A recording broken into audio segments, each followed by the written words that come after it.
Hello, everyone. Charles Watts here. Welcome back to Inside Arsenal. It is Sunday. I hope the weekend is going well wherever you're watching or listening to this around the world. And I'm sure it is thanks to that dramatic win that we're just about coming down from yesterday at the Emirates. Oh, my word. Arsenal did their very, very best to muck that one up, didn't they? And somehow not win a game that they absolutely dominated. But they did get themselves over the line. It was a late show at the Emirates.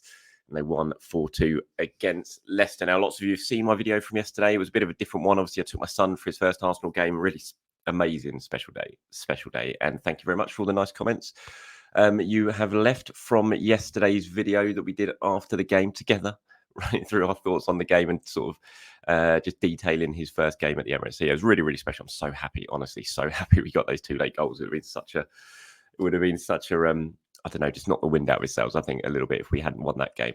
So very, very thankful for that, of course. But yeah, and it was a deserved win, absolutely deserved win. So we're going to talk about that. I did come home yesterday, got kids to bed, put them to bed, and I did actually watch the game again to just because I wanted to know a little bit more about it. It was odd. I mean, anyone who takes their kids to a game, no, you don't really watch the game as much as you normally do because you went to the toilet about 3 times during the game, and he's always asking questions. So you're always taking your eyes off the match and what's going on. So I didn't watch it as well as I wanted to yesterday. So I have watched it back and have now sort of got my thoughts in order a little bit more about what we saw yesterday. So we'll discuss that in today's show. And what we saw was a dramatic ending to a game thanks to 2 injury time goals. One was an own goal. Obviously, Leandro Trossard there celebrating, wheeling away. He was credited with it in the stadium, but even though it was the other end of the pitch from it, you could tell it was an own goal. And obviously it was. And then Kai Havertz scoring afterwards in a little bit of a lucky goal. Honestly, it's quite funny when you look at the 2 goals that Arsenal actually got to win this game. You think of the chances they created, the amount of opportunities they had, the amount of saves that their goalkeeper made. And in the end, it was 2 ridiculously sort of scrappy goals that win them the game. One an own goal, and one just gets booted off Kai Havertz's shin and trickles into the net. It's what football is. Football is a funny old game, isn't it? But look, it was an absolutely deserving win. I thought Arsenal were actually very, very good yesterday when I've gone back. Yes, they somehow managed to put themselves in a situation in the first 20 minutes of the second half where a game that they were absolutely in control of and should have gone on and won 4, 5, 6, 7-0 and not had any complaints. They suddenly found themselves at 2-2 and then you're in trouble and you've got to do it all over again. And they did manage to do that, and they absolutely managed to do that because I thought it was a very, very good performance from us. When you look at the stats, and this is a stats taken from canonstats.com, Scott, I mean, it was, if Arsenal hadn't won this game, it would have been genuinely unbelievable. 37 shots, 17 on target, 5 shots for Leicester, 3 on target. I can't actually remember the one shot on target that they had that didn't go in, that Ryan must have made a save or it must have been a block. I can't remember. But you look at the expected goals, 4.8 expected goals for Arsenal from those 37 shots, 0.3 for Leicester, 75% possessions, 93% field tilt. I mean, if honestly, if Arsenal hadn't won this game, it would have been an all-timer. It would have been one of those games you look back on in years and years to come. I remember the first time Arsenal ever lost at the Emirates, lost 1-0 to West Ham. Bobby Zamora scored a lob. And Rob Green just had the game of his life in goal. And I'll always remember that game as like just a remarkable match where you've seen a side dominate so much and somehow lose. But this would have been up there if Arsenal had drawn this game. They absolutely deserved to win. I thought it was actually a very, very good performance. 21 open play shots. You know, this was all the talk's been about Arsenal and their defensive play at the Etihad and all that, and sitting deep and low blocks and dark arts. I mean, this was a free-flowing, attacking, dominant performance that should have resulted in as I said, you would not have complained with a 6 or 7-0 win. And the Leicester goalkeeper, some of the saves he made in that second half are remarkable. The one from Kai Havertz was just ridiculous, absolutely ridiculous. I've got it here. I mean, how on earth he managed to save this? He was actually a brilliant play, I thought, from Kai Havertz. The touch, the spin, the volley, and you just think goal. You think there's no way the goalkeeper's saving that, and somehow he makes himself big. Yes, he gets a little bit of luck because the ball hits him, but you know, you make yourself big and you make that save. He made the one from Trossard, the header from Calafiori as well. It was just save after save after save.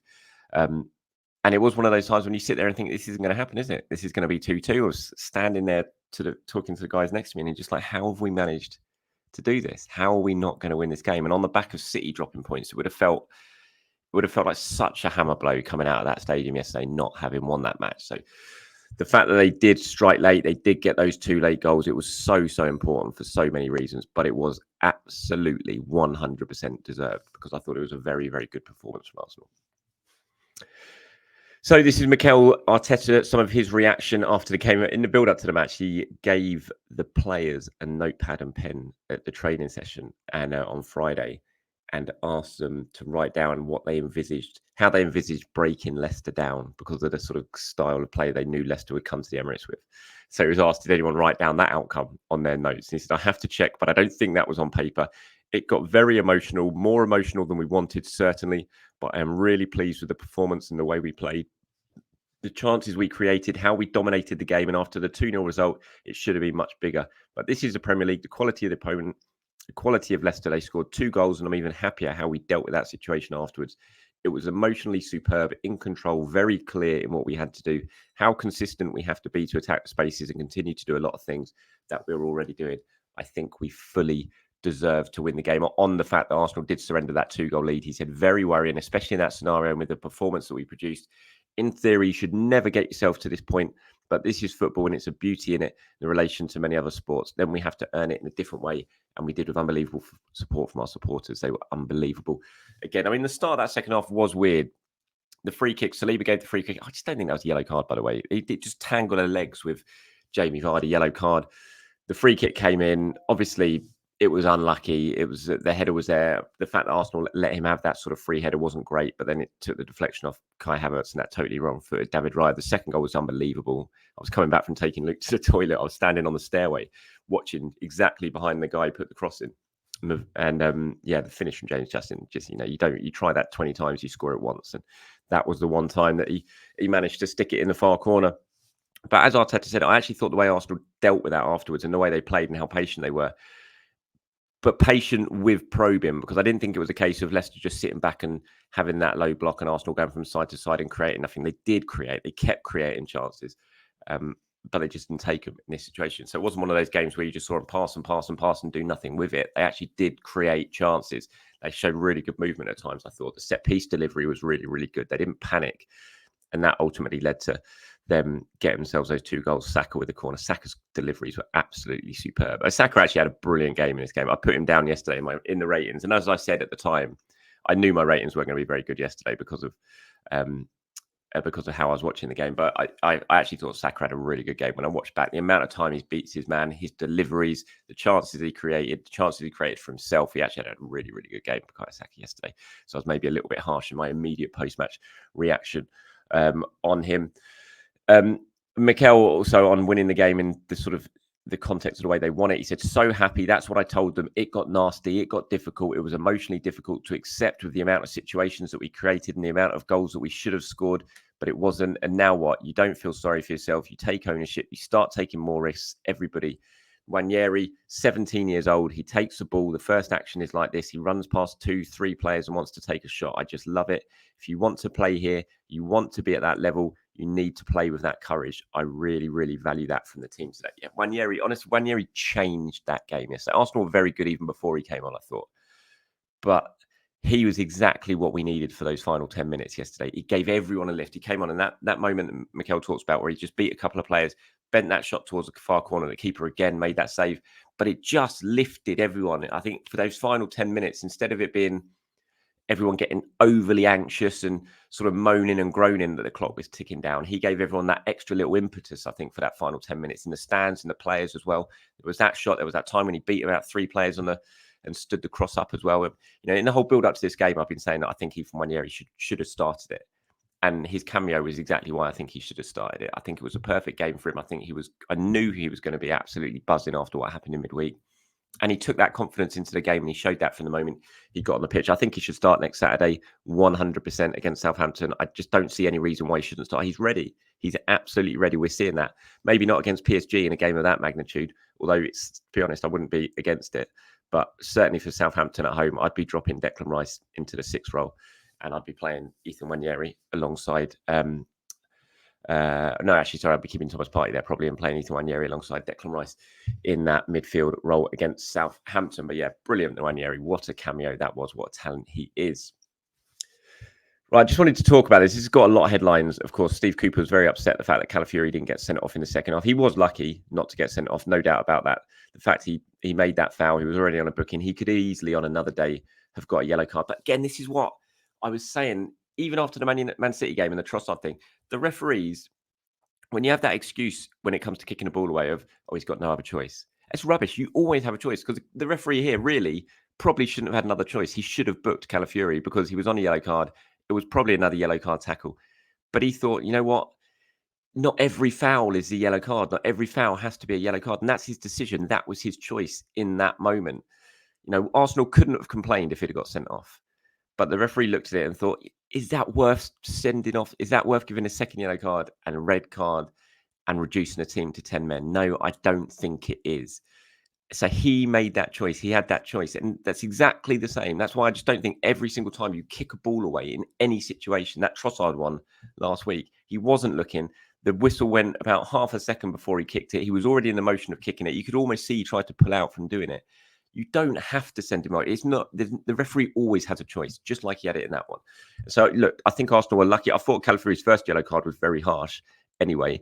But yeah, I think Arsenal were lucky. He easily could have gone in that. So I'm not surprised Steve Cooper was upset. But I just think it was such another example of referees always having a choice. In that moment, he saw the foul. He probably knew it could have been another yellow card, but he thought, I'm not going to reduce to 10 men because I don't think every challenge needs to be a yellow. And I thought at the start of that second half, the referee made a rod for his own back. He booked about 3 players in 5 minutes for fouls that all of them could have not been yellow cards. But for some reason, he just got his card out of his pocket, 1, 2, 3 straight away. And I just thought, well, why are you booking everyone? Not every foul is a yellow card. It shouldn't be. And so I thought he made a rod for his own back. And but Arsenal did potentially get away with it on that, and he could have gone Calafiori. I think he was quite a lucky boy. Right, these are my player ratings then from yesterday. As I said, I've gone over them a little bit. I bumped Saka back up to an 8 because I thought he played better than what I saw on the pitch at the time. So Raya gave a 6. I mean, he basically just had nothing to do, David Raya. He couldn't then do anything with the 2 goals. One was deflection, the other was an unbelievable volley. Other than that, he was literally a spectator in the whole game. It wasn't even a case of him like distributing well and coming and claiming crosses really well because he just had nothing to do. It was so one-sided. So I gave him a 6. Timber, I thought, played really well. I'm really liking what I'm seeing from Jurrien Timber. And I liked him at left back, but I'm really liking him in his natural position over at right back at the moment, playing really, really well, which is great. You know, when you got Ben White out, before that would be a real worry, especially with Tomiyasu not there. But now you've got someone like Timber, and I thought he played really well, and he's driving forward well. Just a good performance from him. Gave him an 8. The rest of the 3 defenders, I gave a 7 each to. So Saliba, Gabriel, and Calafiori all get 7s. I gave the 2 midfielders 6. Didn't think even were at their best. They weren't awful by any means. They did what they needed to do, move the ball fairly quickly and stuff. But I didn't think either of them sort of took the midfield by the scruff of the neck in that game. And they played more like a 2 because I think that when I looked at that formation yesterday, I was trying to work out. I was like, is Havertz up top? Is Trossard up top? I think it was kind of a 4-4-2. Certainly when Arsenal were in possession, it was like a 4-4-2 and everyone was just given license to go all over the pitch. Certainly the 2 forwards, Trossard and Havertz, were rotating all over the place. So I gave Rice and Partey a 6. I've given Saka an 8, Martinelli an 8. Really good performance from Gabriel Martinelli. Delighted for him, the fact he got those goals. But as I've been saying for the last couple of weeks, I thought he was good against Tottenham. I thought he was very, very good against Man City. You could see the performances were coming from Martinelli. He just needed something to go his way in the box. I loved the goal, especially that it came soon after that miss that he put over the bar. And he thought, oh no, is that going to knock his confidence even more? But then he scored the goal. It was a really nice finish. The assist was great as well. He got into that position. He got his head up. He took his time. He picked out Trossard. Really good performance from Gabriel Martinelli. Took a nasty whack. And again, when you talk about Steve Cooper being upset with yellow cards and Calafiori being on the pitch, I mean, Oliver Skip could have easily been sent off. And that was a terrible challenge on Martinelli. He didn't even get a yellow card for it. There were other fouls from him as well. Indeed, he knocked the ball away and stopped Arsenal potentially taking a free kick. Did he get a yellow card for that? Of course he didn't.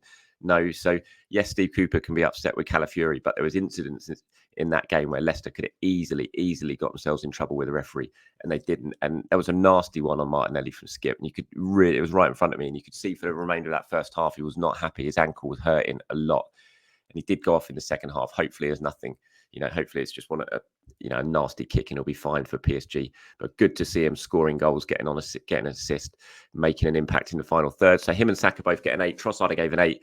Havertz got 6. I know he scored at the end. He was a bit lucky with the goal. I didn't think it was Havertz's best performance. I think some things he was trying just wasn't really working out. Obviously, he worked as hard as he always does, but when he was on the ball, there was just a few things there. I didn't think Havertz was on top form, so I gave him a 6, but great that he got his goal at the end as well to keep up his fine goal-scoring run at the Emirates so far this season. I think that's 4 goals for Havertz at home already at the Emirates this season. Ethan Nwaneri, I'm giving an 8 to, by the way, for that substitute performance. It was just a game changer. It really, really was. It was fantastic. If you're given 10 minutes or 14 minutes, whatever it was in the end, he was on the pitch 15 minutes, and he said, go and make an impact. Literally what he did is exactly what the manager would have asked for him. Should he have played more minutes? I think so. I think he should have started, but he got 15 minutes and he made the most of those 15 minutes. He showed everyone what he was about, completely changed the game, I thought, gave everyone that added impetus to go for it in those final minutes. Brilliant from Ethan Nwaneri. I thought Jesus was okay when he came on as well. Obviously set up the chance that led to Havertz's goal with a run shot. The good thing about that also, I thought he looked pretty quick, Jesus, when he got that ball and he drove towards the penalty area. I was quite encouraged by the pace he showed and how he got away from it and made space for himself in that. So, yeah, fingers crossed that Jesus is coming back towards something resembling his best as well. So those are my player ratings for today. This is what the league table looks like now after yesterday. It's such an important win to get those goals after Man City dropped that point. It would have been so frustrating to let City get away with that draw at Newcastle. So Liverpool top, obviously they got that win against Wolves yesterday. Mo Salah scoring a penalty in the second half to give them the win. So they're top. City second, level on points with Arsenal on 14. Villa, I think, where are Villa? There they are in 5th. They can go above Arsenal and into 2nd if they win today. Spurs, obviously, just down there in 10th. They can go up to 8th if they win as well. So league table looking good. When you look at the games that Arsenal have had so far this season, especially the away games, to be sitting there unbeaten, 1 point off the top of the table, I tell you what, I would have absolutely grabbed your hands off if someone had offered that to me at the start of the season. So Arsenal very, very well placed after the first 6 games. I'm sure Mikel Arteta will be delighted with where they are. If only they'd held on against Man City, they'd be sitting top right now as well. Okay, moving on to some of your reactions. Thank you so much. As I said, so many of you got replied in all the comments about how nice the video was yesterday and how much it was sort of warmed your heart seeing Luke go to his first game. So really, really thankful for all the nice comments for that. He was reading through them as well and really enjoyed reading through them. So thank you very much. Elizabeth here has got in touch. What a beautiful memory for 3 generations of what says, yeah, of course, my dad turned up as well to surprise Luke. He's standing outside the stadium waiting for him when we came out, which was a really nice touch. Thank you very much, Dad. It said, what a game that was. After Leicester scored their first goal, I just knew that another was coming. The complacency from the Arsenal players was not a good sight. Happy for Martinelli to get his goal. He's looking revived having Calafiori on his side. A few times in the game Calafiori has played, I thought his positioning when defending could use a little work. At times during today's game, I really missed Martin's cheeky passes, putting Saka or Timber through. But when Ethan came on, it was a breath of fresh air. Looking forward to PSG. Yeah, look, we're always going to miss Martin Odegaard. There's no doubt about it. This is just a period. You've just got to find a way to keep getting results, keep winning, keep picking up points until Odegaard gets back. And at the moment, Arsenal are doing that. I agree, Calafiori. I think I really like what I'm seeing from Calafiori. Really like it. He's definitely got a little bit to work on, I think, in terms of getting to understand how Arsenal defend at times, not leaving him exposed at times. But it's always going to be a work in progress. He's only just signed for the club. But what I'm seeing from him, the raw ingredients of what I'm seeing from him, he looks a hell of a player. I think give him a season, give him half a season. I think he's going to be one big asset to Arsenal. He's already an asset to Arsenal, but I think he's just going to get better and better. Carlo says, hi, Charles. We made it hard for ourselves, but got the deserved win in the end. Looked really complacent in the second half, but despite not playing at our best, we won the game. Glad to see Martinelli back on the score sheet, and Trossard took his goal well. Could easily have had a hat-trick. Ethan made a big impression when he came on, and he definitely looks ready to play more games. Glad your son enjoyed the day and saw a win at his first game. Your dad took you in 1989, and now you've taken your son to see the Arsenal, and maybe in 30 years' time, he will take his son forever Arsenal, maybe, hopefully so, 100%. Carlo, thank you very much for that. Stephen says, Nwaneri is ready and deserves his chance. Mikel needs to trust this young man. I mean, he does trust him, 100% he trusts him. The fact he put him on yesterday shows that he trusts him, but I know what you're saying. Like I said, Southampton next week, for me, Nwaneri should be starting that game all day long. VD Kotecha says, don't discount Trossard's intention in his goal. He purposely went to the space beyond the back post in the previous corner and caused trouble just by passing it into that danger area. Yeah, match of the day last night did really good analysis on that sort of goal and how it came about. Trossard did it obviously just before, but Martinelli had been doing it before that as well, just peeling away at the back post, being that man at the back post, the spare man. And so it was clearly something Arsenal were working on. Everyone was starting at the back post, your likes of Saliba, Havertz, and they were running forward as a cross was coming in, taking everyone away, and it was always leaving Martinelli or Trossard at the back post free. And Trossard nearly the exact same thing happened with that corner just beforehand when Trossard volleyed it across and the deflection took it behind for another corner, and then obviously a few minutes later the goal stemmed from it. So yeah, I think it was absolutely intentional what they were doing yesterday, no doubt about it. Saka's deliveries were fantastic every single time they were on the money yesterday, just delivery after delivery, testing Leicester from the set piece, and eventually one found its way to an Arsenal player and the goal resulted in it, thankfully. So we're all going to have a very good Sunday and all going to have an enjoyable end to the weekend because Arsenal have won. And now we can all turn our attentions to PSG on Tuesday. Arsenal having a press conference and open training session at London Colney tomorrow. So updates to follow in the morning from Mikel Arteta as we head towards the Champions League. Thanks for watching, everyone. Enjoy the rest of your Sunday. I'll be back tomorrow to do it all over again. Speak to you soon. Bye-bye.